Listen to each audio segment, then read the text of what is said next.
আসসালামু আলাইকুম ওরহমতুল্লাহি ওবরাকাতুহ। দিনের আমল ইউটিউব চ্যানেলে দিনী ভাই বোনেরা, আশা করি আল্লাহ তাআলার অশেষ রহমতে ভালো আছেন, সুস্থ আছেন। আলহামদুলিল্লাহ। আজ আলোচনা করব, আপনারা গায়েবী যারা সাহায্য পেতে চান তারা আসরের নামাজ আদায় করার পরে কষ্ট করে 100 বার এই পরীক্ষিত দোয়াটি পাঠ করবেন। রব্বুল আলামিন চাহে তো আপনিও নিজে ফল পাবেন। আমি অনুরোধ করছি, রিজিকে বরকত লাভের জন্য এই আমল করলে রব্বুল আলামিন বান্দার মনের নেকাশা পূরণ করে থাকেন দিনী ভাই বোনেরা। তাই নিয়ত করে ভিডিওটি সম্পূর্ণ দেখুন, আমলটি করবেন এই উদ্দেশ্যে। গায়েবী ধন পাওয়ার দোয়া, গায়েবী টাকা পাওয়ার উপায়, গায়েবী রিজিকের দোয়া। আজকে আমি আপনাদেরকে এমন কিছু দোয়া বা এমন একটি দোয়া শিখিয়ে দেব, যে দোয়ার আমল করলে আল্লাহর তাআলা আপনার প্রতি খুশি হয়ে আপনাকে গায়েবী ধন সম্পদ দিতে পারেন। গায়েবের মালিক হলেন একমাত্র শুধুমাত্র আল্লাহ তাআলা, এই বিশ্বাস রাখতে হবে। আর তাই গায়েব থেকে কিছু পেতে আল্লাহর দুয়ারে আপনাকে ধর্ণা দিতে হবে, তাকে ডাকতে হবে এক মন চিত্তে, জয় করে নিতে হবে মহান প্রভুর মন। তাহলে আপনিও গায়েবী ধন সম্পদ পাবেন।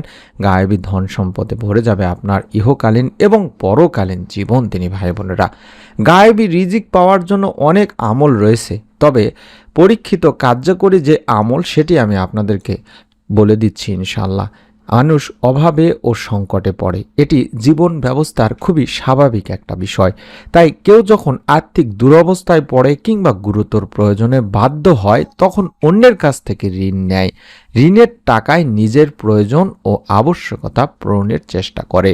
কিন্তু ঋণ কারো কারো জীবনে কখনো অভিশাপও বয়ে আনে। ঋণদাতাকে যেমন ঋণ আদায় করতে না পারার হতাশায় ভুগতে হয়, তেমনি ঋণ গ্রহীতাকেও ঋণদাতার বাক্যবাণে নাজেহাল হতে হয়। কখনো কখনো অসম্মানজনক আচরণের শিকারও হতে হয়। তাই ঋণ গ্রহীতা সবসময় কামনা করেন যেন খুব দ্রুত ঋণ পরিশোধ করে দিতে সক্ষম হন, আর ঋণের অভিশাপ থেকে সে মুক্ত হতে পারেন। দ্রুত ঋণ আদায় করতে বা ঋণ মুক্ত হতে সক্ষম হওয়ার জন্য আল্লাহ রাসূল সাল্লাল্লাহু আলাইহি ওয়াসাল্লাম তাই তো কিছু দোয়া ও আমলের শিক্ষা দিয়েছেন। হাদিসে বর্ণিত আছে, তিনি ঋণ থেকে বাঁচার জন্য আল্লাহ তাআলার কাছে অত্যাধিক আশ্রয় প্রার্থনা করতেন। তেমনই একবার হযরত আলী রাদিয়াল্লাহু তাআলা আনহু, অর্থাৎ চতুর্থ খলিফা এর কাছে একটা ব্যক্তি এসে ঋণ পরিশোধের জন্য সাহায্য চাইতে লাগলেন। এ সময় হযরত আলী রাদিয়াল্লাহু তাআলা আনহু তাকে বললেন, আমি কি তোমাকে কয়েকটি শব্দ বা দোয়ার শিক্ষা দেব, যেই শব্দ বা দোয়াটি আমাকে আল্লাহ রাসূল সাল্লাল্লাহু আলাইহি ওয়াসাল্লাম শিক্ষা দিয়েছেন। যদি তুমি এটা পাঠ করো তাহলে আল্লাহ তোমার ঋণ মুক্তির ব্যাপারে দায়িত্ব নেবেন, যদি তোমার ঋণ পর্বত সমানও হয়।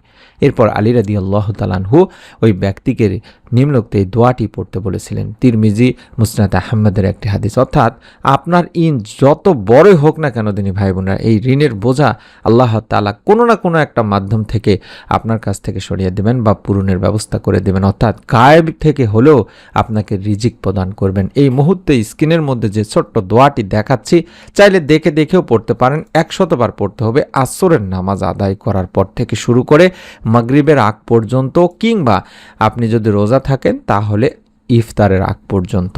আল্লাহুম্মা কফিনি বিহালালিকা আন হারামিকা ওয়া আগনিনি বিফাদলিকা আম্মান সিওয়াক। আশা করছি আপনার স্ক্রিনের মধ্যে আরবি বাংলা দুটি উচ্চারণই দেখতে পাচ্ছেন। মোবাইলের ছবি উঠায় নিন, স্ক্রিনশট নিয়ে নিন। আমি নিয়মটি কিছুক্ষণের মধ্যে বলে দেব, এই নিয়মে আমলটি করবেন। আল্লাহুম্মা কফিনি বিহালালিকা আন হারামিকা ওয়া আগনিনি বিফাদলিকা আম্মান সিওয়াক। আশা করছি মোবাইলের ছবি উঠায় নিয়েছেন বা স্ক্রিনশট নিয়েছেন। আমি আবারও দেখাবো যদি স্ক্রিনশট না নিয়ে থাকেন। হে আল্লাহ, হারামের পরিবর্তে তোমার হালাল রুজি আমার জন্য যথেষ্ট করো, আর তোমাকে ছাড়া আমাকে কারোরই মুখাপেক্ষী করো না, এবং সে অনুগ্রহের দ্বারা তুমি আমাকে সচ্ছলতা দান করো। এটা এতটাই পাওয়ারফুল দোয়া দিনী ভাই বোনেরা।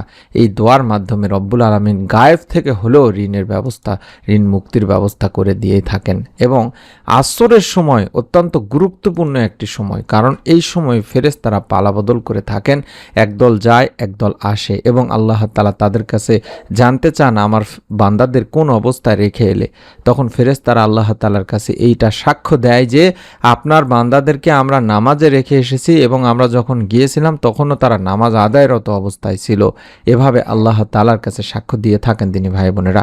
তাই আমরা এই সময়টিকেই কাজে লাগানোর চেষ্টা করব, যাতে করে আমাদের বিষয়ে আল্লাহ তাআলা বলেন যে আপনার বান্দারা আপনার কাছে সাহায্য চাচ্ছেন, গায়েবী সাহায্য চাচ্ছেন, গায়েব থেকে দোয়া চাচ্ছেন।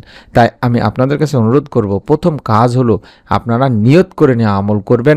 দ্বিতীয় কাজ হলো দরুদ শরীফ পড়বেন, যাতে করে আপনার দোয়া আল্লাহ তাআলার কাছে কোনো প্রকার বাধা ছাড়াই পৌঁছে যায়। চাইলে আল্লাহুম্মা সাল্লি আলা মুহাম্মাদ ওয়া আলা আলি মুহাম্মাদ, এই ছোট্ট যে দোয়াটি আরবি বাংলা উচ্চারণ দেখাচ্ছি, এই দোয়াটিও 11 বার পড়ে নিতে পারেন।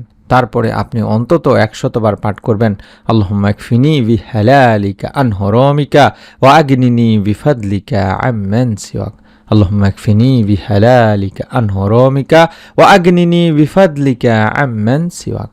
আল্লাহুম্মা ইকফিনি বিহালালিকা আন হারামিকা ওয়া আগনিনি বিফাদলিকা আম্মান সিওয়াক। এভাবে 100 বার পড়ে আপনি আল্লাহ তাআলার কাছে রিজিকে বরকত চাইবেন, গায়েবী রিজিক চাইবেন। রব্বুল আলামিন ইনশাআল্লাহ আপনাকেও নিরাশ করবেন না। নিয়ত করে আমল করুন।